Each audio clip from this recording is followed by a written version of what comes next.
नागपूरच्या प्रतापनगर परिसरातील समर्थ व्यायामशाळेच्या मैदानात माऊली महिला मंडळातर्फे गरबा उत्सव आयोजित करण्यात आलाय। इथं दररोज वेगवेगळ्या संकल्पनांवर आधारित गरबा आयोजित केला जातो। यातच इथं सोमवारी बंगाली पद्धतीनं देवीची आराधना करत गरबा खेळण्यात आला।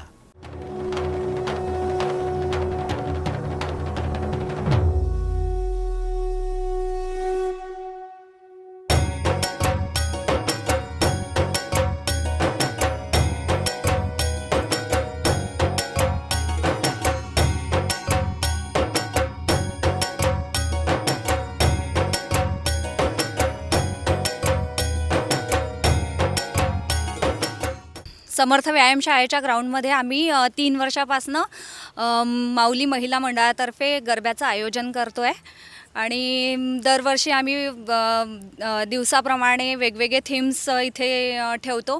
आज आमची बेंगॉली थीम आहे आणि त्याच्यावर आम्ही थोडं नृत्य वगैरे बेंगॉली आयोजित केलेलं आहे, तर त्याचं सादरीकरण आम्ही इथे करणार आहोत। आमचा 20 ते 22 लोकांचा ग्रुप आहे आणि इथे वेगवेगळ्या कॉम्पिटिशन्स पण आम्ही अरेंज करतो।